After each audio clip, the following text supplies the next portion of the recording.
Dan ini dia nih, beberapa water sport atau olahraga air yang hits dan wajib kita coba masing-masing. Yang pertama adalah flyboard. Olahraga air ini akan mengajak kalian untuk merasakan terbang di atas air seperti Iron Man. Selanjutnya ada flying fish, ikan terbang. Ikan terbang kayak TV itu ya. Iya, TV yang ada ikan terbangnya. Nah, tapi kalau kalian belum tahu, tenang, ini flying fish itu bukan TV yang itu, bukan. Karena flying fish ini merupakan olahraga air yang menggunakan perahu atau boat khusus dengan daya tampung sekitar 3 orang penumpang. Jadi berbeda dengan water sport pada umumnya, yang biasanya menggunakan perahu, Sea Walker ini tidak mengandalkan perahu, melainkan mengandalkan kaki kita untuk berjalan-jalan di dunia bawah laut.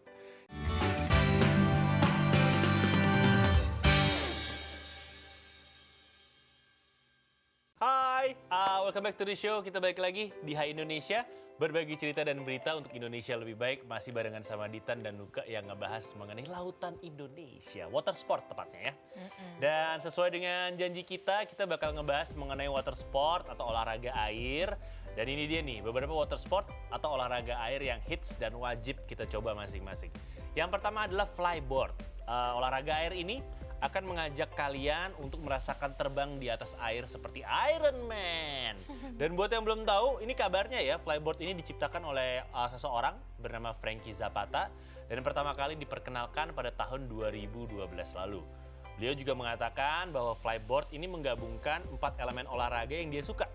Yang pertama ada snowboard, ada ski air, ada jet ski, dan acrobatic dive juga. Ya, terus yang selanjutnya ada flying fish, ikan terbang. Ikan terbang kayak TV itu ya. Iya, TV yang ada ikan terbangnya. Nah, tapi kalau kalian belum tahu, tenang, ini flying fish itu bukan TV yang itu, bukan. Karena flying fish ini merupakan olahraga air yang menggunakan perahu atau boat khusus dengan daya tampung sekitar 3 orang penumpang. Uniknya nih, perahu yang digunakan untuk flying fish adalah jenis rubber boat atau perahu karet yang dapat diisi udara dengan bentuk seperti ikan. Makanya sebutannya Flying fish fish, ya. Ikan terbang. Berarti benar ikan terbang. Berarti kalau kita naik ini, kita kayak naik ikan terbang, guys. Ini ada juga yang namanya rolling donut ya. Ini beda dengan flying fish yang mengudara. Kalau flying fish mengudara. Kalau rolling donut ini akan menawarkan sensasi berputar-putar 180 derajat di dalam perahu atau rubber boat yang berbentuk donat dengan kapasitas 3 hingga 4 orang.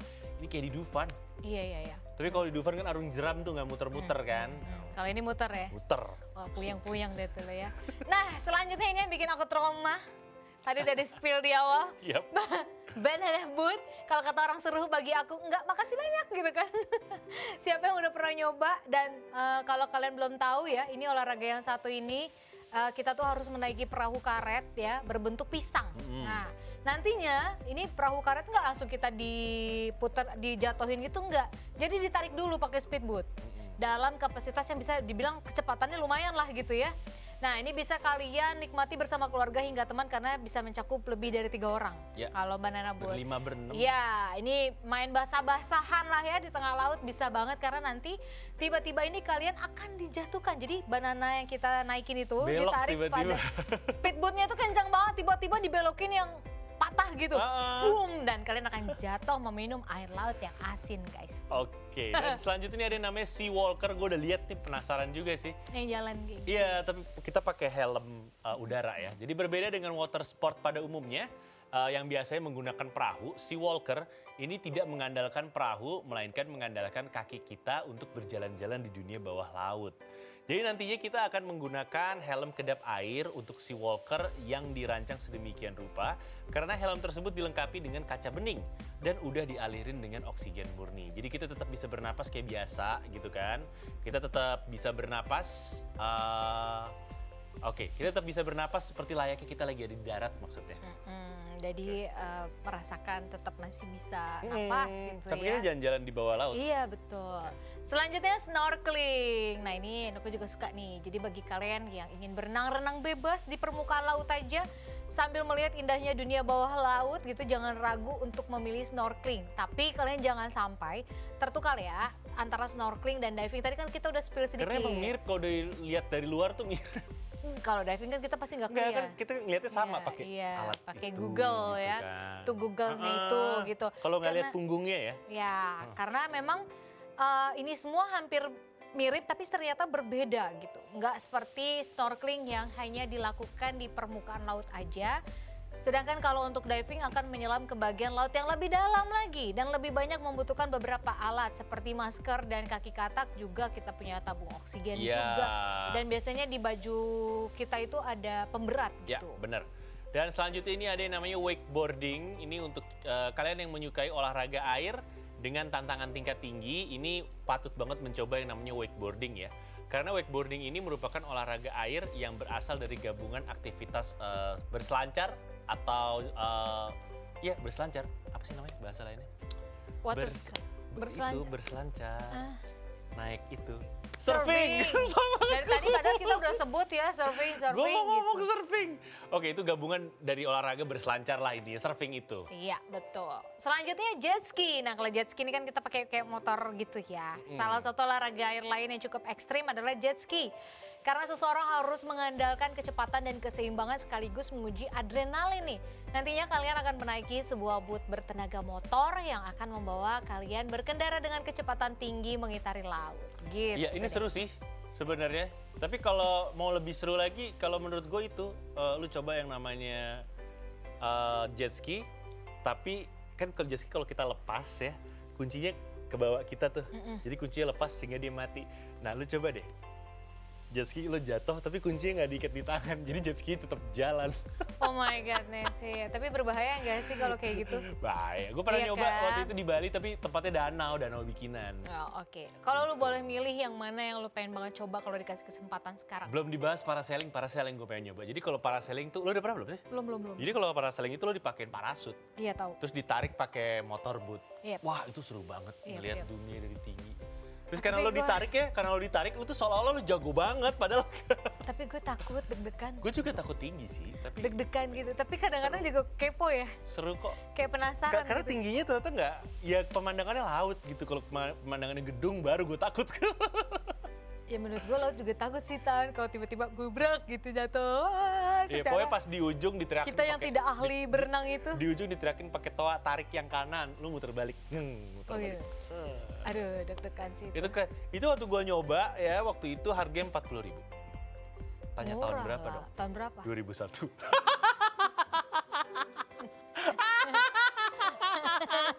40.000 serius 2001 gue masih. Siram yuk. Biar palanya nunggu air. Gue masih inget nunggu harganya. rambut. Kali gitu kalau disiram gara-gara dia kayak gitu rambutnya tumbuh ya Gue guys. lulusan SMP ke Bali sama Ya nggak sepupu. usah ngomong 2001. Sekarang mungkin udah ratusan ribu. Iya, waktu itu rambut gue cat Makanya gue biru. bilang parasailing 40.000. Kok murah banget dalam Sekarang udah hati. ratusan ribu harganya. Ya iyalah ratusan ribu. Kita sekali naik ini kok 40.000. Dia naik di mana atau bikin parasailing sendiri gitu kan. Itu lo harus coba parasailing beneran. Meskipun Iya lo sih. takut tinggi, ya lo ikutin instruksinya. Lo susah ikutin instruksi sih. Enggak juga gue. Suka-susah dikasih tahu kan lo Enggak kalau takut. juga. Ngeyel iya. Iya, kalau takut kan teriak. Kayak gitu. Tenang dong kak. Tolong. Tuh kan. Padahal, oh iya gue pelampung ya. Gue lupa. Lo kan suka-susah dikasih tahu kalau Oh iya, panik. gue pelampung pakai ya. Iya. Ngapain gue begitu tadi? Lo aja. Ya udah, suka lupa gitu sesaat. Yap, itu dia tadi olahraga air favorit gue. Meskipun tadi nggak kita bicarakan adalah parasailing. Kalau lo apa? Snorkeling. Kecipak-kecipuk di atas ya. Tapi kepengen banget diving sih asli gitu, kayak snorkeling kan kita udah bisa lihat terumbu karang apa Iya. dari atasnya tuh udah happy gitu. Gue pengen nyobain bener-bener nyelam gitu. Diving. Divingnya gue pengen banget bener-bener. Latihan di Pulau Seribu aja. Lepas ininya ke bawah dikit terus naik kayak gue. Gue gitu. Kalau gue mau lihat ke bawah, gue lepas blok blur ke bawah. Nah, itu gue masih agak deg-deg ser gitu ya kan gitu. Apalagi kalau ngeliat warna lautnya udah biru dongker gitu kan. Iya. Wah ini dalam dan dingin sekali. Jadi gue agak jiper juga kalau Takut belum ya? berani gitu. Karena pas liat, wow gitu. Kayak dalam ya? Oh sampai bunyi gemercik Nggak, air di dalam tuh yang. biasanya tuh kalau latihan dari snorkeling. Iya. Kalau snorkeling yang di Pulau Seribu tuh dipilihin yang deket-deket gitu, dan Pulau Seribu tuh nggak dalam antar pulau. Iya nggak dalam nih kalau kita. Latihan dulu di sana. Kalau maksud kita gua. kemarin lautnya langsung laut timur beda mau. hal Bo, gitu. Karena cakep banget tapi dalam bangetan Iya, serem ah. gitu. Enggak jadi gue nggak berani waktu itu. Oke. Enggak tetap snorkeling pakai pelampung karena gue takut. Ke bawahnya ya. Udah dingin airnya soalnya. Yap, Udah itu beda dia tadi suhunya. olahraga-olahraga air favorit kita. Kalau saya suka parasailing, kalau Nuka suka snorkeling, kalau kamu suka apa? jangan menyelam di hatinya aja ya. Iya. Oke. Nanti kalau tenggelam bahaya kan. Kita bakal balik lagi episode satu ini masih ngomongin tentang watersport. Jangan kemana-mana, tetap di Hai Indonesia. Berbagi cerita dan berita untuk Indonesia lebih baik.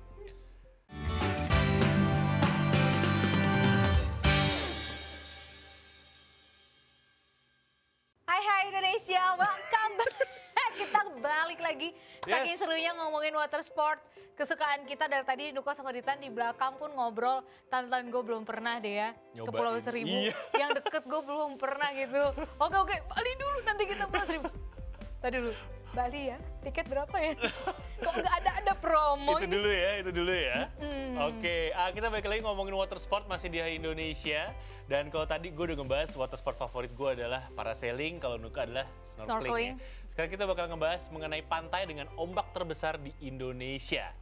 Ini pasti ada banyak banget karena Indonesia itu surganya buat surfing juga gitu kan. Kalau ngomongin pantai, ini merupakan salah satu tempat wisata yang cukup digemari di Indonesia ya. Jadi selain menikmati kelembutan pasir pantai dan hembusan angin pantai, salah satu daya tarik pantai adalah ombaknya. Dan ternyata pantai Indonesia ini cukup memiliki ombak yang tinggi. Dan ini dia kita punya beberapa pantai di Indonesia yang memiliki ombak-ombak yang tinggi dan besar. Yang pertama adalah Pantai Pelengkung di Banyuwangi. Pantai yang juga dikenal dengan nama G-Land ini sangat terkenal di kalangan para surfer. Karena Pantai Pelengkung ini memiliki ombak setinggi 6 hingga 8 meter dengan panjang hingga 2 km. Wah, panjang juga ya. Ini bahkan jadi event internasional Iya, terus. panjang 2 kilo loh. Bahkan kabarnya pantai yang terletak dalam kawasan Taman Nasional Alas Purwo Banyuwangi ini di Jawa Timur ya, ini pernah menjadi tempat untuk lomba surfing tingkat internasional yaitu Banyuwangi G-Land International Team Challenge. Dan selain berselancar, di sana juga kita bisa melakukan kegiatan lainnya kok, kayak bersepeda, berfoto, snorkeling, diving, atau memancing juga bisa. Tapi jangan memancing keributan. Iya, memancing perasaannya aja deh gitu. Ya nggak? Nah ini selanjutnya, wah kita kepengen banget nih ke sini. Pantai Uluwatu Bali ya. Gitu, berbicara mengenai ombak tentunya Bali menjadi destinasi yang nggak boleh dilewatkan untuk para surfer ya. Karena Pantai Uluwatu ini memiliki ketinggian ombak mencapai 5 hingga 8 meter guys.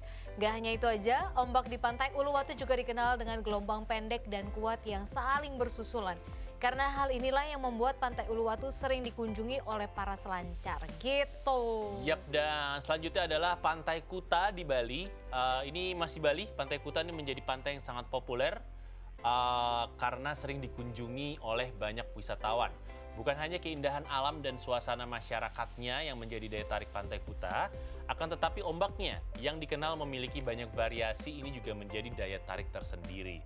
Terlebih lagi para pecinta surfing yang menantikan ombak-ombak raksasa ya. Dan gak cuma itu aja, di sekitaran Pantai Kuta ini juga menyediakan banyak fasilitas yang bisa digunakan seperti penginapan, penyewaan papan surfing, dan fasilitas-fasilitas lainnya. Ini kalau misalnya mau belajar surfing juga bisa di Kuta. Ya, karena banyak instruktur. Beach boy-nya. Iya, gitu. Oke, selanjutnya ada Pulau Sipora, Mentawai di Sumatera Barat. Meskipun pulau yang paling kecil di Kepulauan Mentawai ini namanya Pulau Sipora, tapi dia memiliki keindahan alam yang tidak diragukan lagi ya. Dan juga pantai di pulau ini terkenal dengan ombaknya di seluruh dunia bahkan. Gak hanya terkenal cantik dengan pasir putih yang menawan serta air biru laut yang jernih, Pulau Sipora juga memiliki ombak raksasa yang cocok untuk dijadikan sebagai tempat berselancar. Dikatakan juga berbagai jenis ombak dapat ditemui di sini, mulai dari ombak panjang dan bergulung hingga ombak yang memiliki interval lebih lama dan konsisten pun ada di sini. Oke, dan selanjutnya ini ada Pantai Tanjung Setia di Lampung, berada di daerah Lampung Barat. Pantai Tanjung Setia ini menjadi salah satu pantai di Indonesia yang banyak diburu oleh para surfer atau peselancar dunia. Ini bukan tanpa alasan ya, karena kabarnya nih ombak yang bergulung di Pantai Tanjung Setia ini bisa mencapai 7 meter. Nggak hanya memiliki ombak yang ukurannya besar, Pantai Tanjung Setia juga memiliki keindahan alam laut biru yang eksotis. Selain keindahan lautnya, keindahan alam di Pantai Tanjung Tanjung Setia juga bisa dilihat di daratan yang ada di sekitarnya. Dari mulai hutan-hutan yang lebat, terlihat rindang di bawah kemegahan pegunungan Bukit Barisan yang memanjang itu juga bisa kita saksikan di sana. Oke, selanjutnya kita punya Pantai Sorake di Sumatera Utara. Ini sebuah pantai yang berada di Pulau Nias. Lepas pantai Sumatera Utara ini memiliki ombak yang sangat tinggi dan juga mempesona ya millennials. Ternyata gelombang besar yang dimiliki oleh Pantai Sorake tidak terlepas dari posisinya yang berhadapan dengan Samudra Hindia. Kabarnya ketinggian ombak di pantai ini mencapai 10 hingga 15 meter sehingga sangat cocok bagi peselancar profesional. Ingat, selancar profesional. Ombaknya bisa sampai 15 meter. Kalau mau belajar, salah satu pantai tempat belajar surfing itu di Kuta. Ya, itu tadi kalau belajar. Nah, Kuta, ini Bali. pantai yang barusan ini, Sorak Jangan. ini jangan guys ya. Itu buat profesional. Bayangin ombaknya bisa 15 meter ya kalau Iya. yang kalian Tapi, udah ahli. tapi bisa kalau pengalaman bawa. gue ya kan tadi disebutkan juga itu salah satu pantai di Alas Purwo. Emang Alas Purwo tuh pantainya lengkap dari mulai yang bisa gue berenangin waktu itu Iya. sampai pantai-pantai yang menyeramkan kayak gitu tuh ada kelihatan dari jauh. Nah, waktu itu gue ke pantai Grand Watudodo. Di mana? Watudodo, Banyuwangi. Banyuwangi juga. Banyuwangi. Nah, itu di sana menyiapkan banget kalian buat alat-alat gitu, bahkan ada pelatihnya kalau yang mau diving. Sempat ditawarin hari ini snorkeling, besok kita diving, Mbak. Besok saya pulang. Gak berani. Jadi nggak jadi, Iya, Pak dan gitu. yang membuat kalau kita ngomongin juga tentang Banyuwangi, yang membuat Banyuwangi pantainya unik dan spesial karena dia berada di perbatasan. Iya, antara Perbatasan- Jawa Timur dan Bali. Dan Pulau itu Dewata. emang jadi ada, gue gak tahu namanya apa, ada nama garis nih, nama garisnya adalah nama bapak penemu itulah. Nah, ada garis tuh dari mulai antara Banyuwangi Bali ke atas, Kalimantan kebagi, terus ke atas sampai ke Filipina segala macam, itu alamnya emang beda. Yap. Nah, Banyuwangi itu dapat yang istimewa karena dia di Ya. antaranya. Ujungnya Jawa Timur ketemu mau ininya Bali. Jadi kalau tadi kalian ke tempat pantai yang gue bilang Grand Watudodo itu benar-benar kita bisa udah pemandangannya view Pulau Dewata. Iya. Jadi Oh, gue tahu penyelam tuh pantai. iya, penyelam di situ bilang gini, saya pernah Mbak dari sini berenang sampai ke Pulau Bali. Wah, Bisa, kelihatan kan? Dan dia nggak pakai apa-apaan, Bo. Oh, itu serem. Wah itu gila sih. Wah gila, gue nggak bayangin. Itu Wah gila serem. sih. Wah gila sih. Ntar kalau ada ikan hiu atau Iya, gimana itu gimana? kan kalau nggak salah pantai, jadi dari Pulau Bali yang menghadap Banyuwangi itu hutan lindungnya ya kalau nggak salah yang gue tahu. Iya, jadi kelihatan. Bahkan hutan kadang kan, kalau hutan kita lindungnya. agak ke mana dikit gitu jamnya udah masuk jam Bali kan kita perbedaan waktunya sejam ya. Jadi kadang-kadang jam udah berubah-berubah tuh di handphone Iya, kayak Wita gitu. biasa. Nah itu kalau kalian mau lihat pemandangannya Pulau Bali tapi kalian berenangnya di Banyuwangi ke Grand Watudodo itu. Bisa. Gitu. Nah, tapi kalau mau pemanasan beneran deh Pulau Seribu. Pulau Seribu tuh kayak ya, Kan ya Allah dekat ya tapi ya belum kita bahas pernah. ya. Nggak, kita bahas.